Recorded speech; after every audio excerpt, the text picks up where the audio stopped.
सागाचं पान आहे बरोबर. त्या सागाच्या पानाचा काही भाग आपण जर काय करायचं आहे हातावरती घ्यायचा आहे आणि तुम्ही प्रत्येकाने काय करायचं आहे तुमच्या हातावरती काय करायचं त्याला घासायचे चोळायचे आणि मग याच्यातून काय होते बघणार आहे आपण चांगला जोराने हातावरती काय करायचं जरा तुम्हाला रगडायचे असं आता करे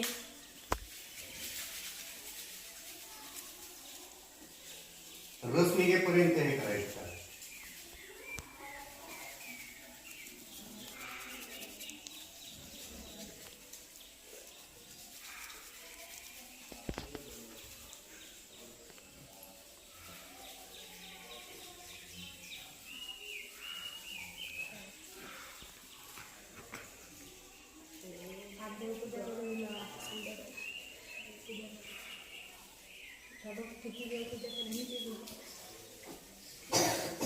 हे बघा असे तुमचे सगळ्यांचे हात काय झाले असतील लाल झाले असतील सगळ्यांनी दाखवा.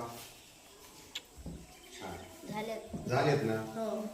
तर बघा हे असं का होतं माहितीये तुम्हाला. मला गेल्या वर्षीच्या मुलांनी काय सांगितलं होतं माहिती आहे. ती मुलं मला म्हणाली सर मुघलांच्या काळात मुघल लोकांनी काय केलं आपल्या हिंदूंच्या गाया मारल्या आणि त्याचं रक्त याच्यावरती उडलं म्हणून आजही ही पानं काय होतात हातावरती चोळल्यानंतर लाल होतात. तर त्याचं उत्तर तसं नाही आहे. लक्षात ठेवा ही जी पानं असतात ना कोवळी पानं त्या कोवळ्या पानामध्ये एक पदार्थ असतो ज्याचं नाव आहे अँथ्राक्युनन. काय नाव आहे त्याचं अँथ्राक्युनन नावाचा एक याच्यामध्ये पदार्थ असतो घटक असतो.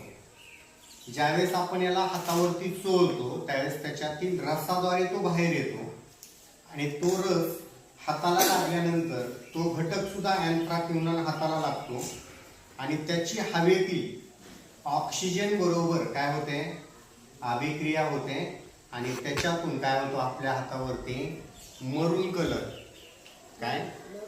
कलर असा लालसर रंग आपल्या हातावरती येतो. म्हणजे मला लक्षात ठेवायचंय काय आहे या सागाच्या पानामध्ये काय असतं अँथ्राक्युनन नावाचा काय असतो एक कंपाऊंड असतो घटक असतो ज्यामुळं काय होतं आपल्या हातांना चोळल्यानंतर मरून रंग आपल्या हातांना प्राप्त होतो. समजलं.